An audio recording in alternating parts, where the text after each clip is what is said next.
Gunfire broke the silence of morning light as Thai and Cambodian troops clashed once more along their disputed border. According to reports from both Thai and Cambodian media, the fighting reignited at sunrise, marking the fourth consecutive day of mounting hostility. At exactly 4:30 a.m. local time, Cambodian forces are said to have opened fire first, targeting Thai soldiers stationed near the ancient temple of Prasat Tamuin Tam in Surin province, a key flashpoint in this century-old territorial dispute. But it didn't stop there.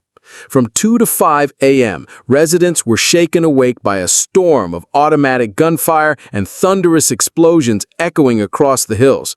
On social media, people in Surin claim they could still hear gunshots hours later. And this, despite high-level calls for peace. Just days earlier, leaders from both nations expressed willingness to de-escalate, following diplomatic conversations brokered by former U.S. President Donald Trump. Yet, on the ground, diplomacy was nowhere to be found. The Thai military confirmed, border units remain on high alert, prepared for combat. Government officials say they're monitoring the situation hour by hour in hopes of preventing a full-blown war. But across the border, accusations fly. The Phnom Penh Post, citing Cambodian defense sources, claimed Thai troops continued to aggressively trespass into Cambodian territory. And the human toll? It's escalating fast. According to Cambodian authorities, over 80,000 civilians have been displaced across 4 provinces: Preah Vihear, Adar Myanche, Bentia Myanche, and Prasat. 536 schools closed, 130,000 children now unable to attend class. A humanitarian crisis is taking shape, one shell at a time. At the heart of the conflict lies not just a border, but sacred stone and ancestral pride. The Tam Nguyen Temple Complex, 3 ancient Khmer sanctuaries nestled deep in the Dang Rek Mountains, has now become the front line of a modern war. Tam Nguyen Tam, the largest of the trio, stands as a symbol, both spiritual and political. It was here, on July 24th, that Cambodian military spokesperson Mali Sochiat accused Thai troops of violating ceasefire terms by breaching temple grounds and stringing barbed wire to block visitors from approaching the site. And this temple isn't just any ruin. Built in the mid-11th century during the reign of King Udaya Dityavarman II, the temple, known to Thais as Prasat Muang Tam, is a testament to ancient Khmer engineering and devotion. Once a pilgrimage hub between Angkor in today's Cambodia and Phai My in Thailand, it held ceremonial linga stones, sacred bull statues, and natural spring-fed rituals that channeled divine energy into the earth. Now, the holy ground is scarred by gunfire. Not far from there, Tam Nguyen Toch, a smaller, quieter temple, offers a haunting contrast. Moss creeps up sandstone walls. Crumbled carvings whisper stories of devotion, untouched by time, but no longer untouched by war. 10 kilometers southeast, the final sanctuary in the chain, Ta Keo, rests deeper in the jungle. It's half-ruined, forgotten, but its isolation has drawn explorers and archaeologists alike. Once part of the great Khmer spiritual route, it now sits in a militarized zone, its sacred stillness shattered by patrols and perimeter fences. These temples, revered as heritage treasures, have become pawns in a dangerous game of nationalism. Both Thailand and Cambodia lay claim to them, citing maps, treaties, and imperial borders long vanished into dust. But temples are more than stone. They are symbols of faith, of sovereignty, and of wounded pride. And in this current clash, ancient history bleeds into the present.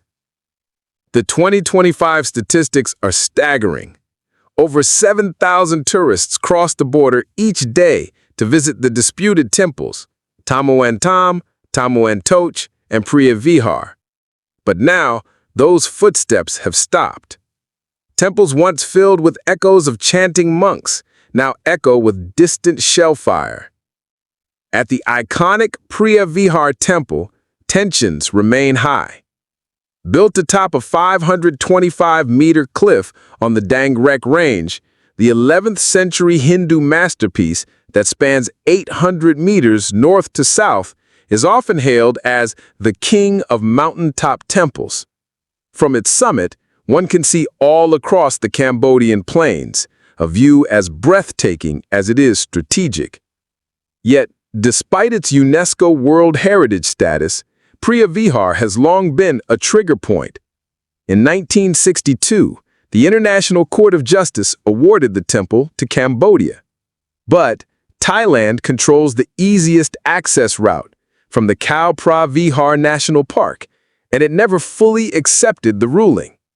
In 2008, when UNESCO declared Priya Vihar a global treasure, nationalism surged.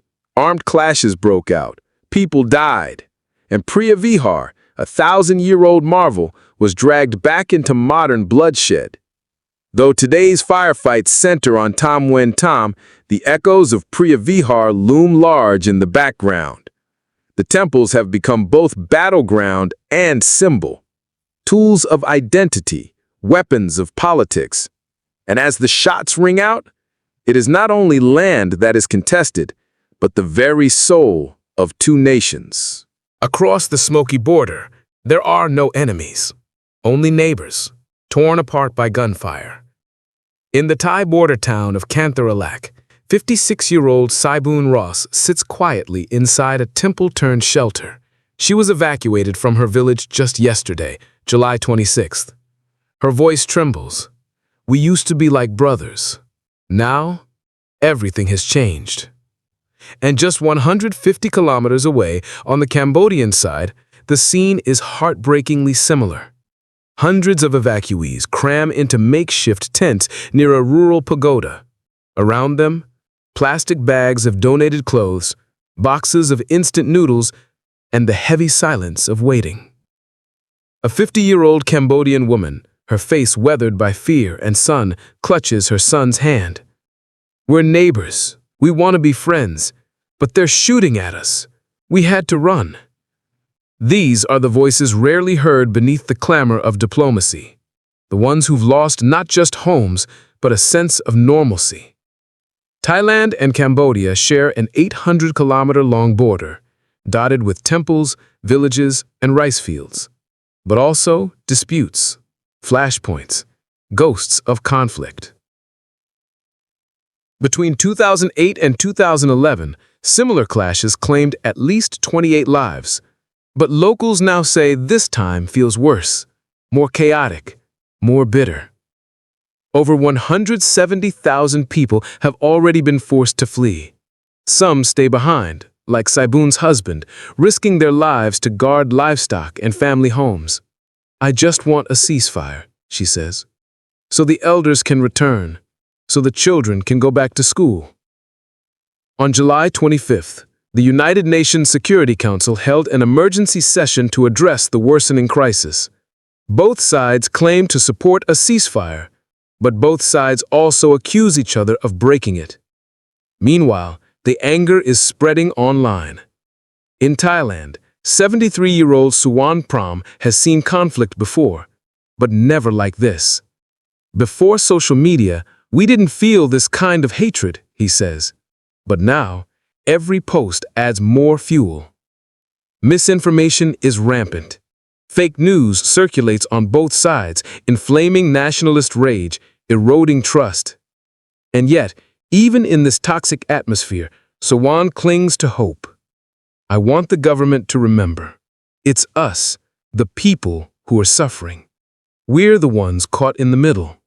We need this to end." A call for peace, whispered from one side of the border to the other.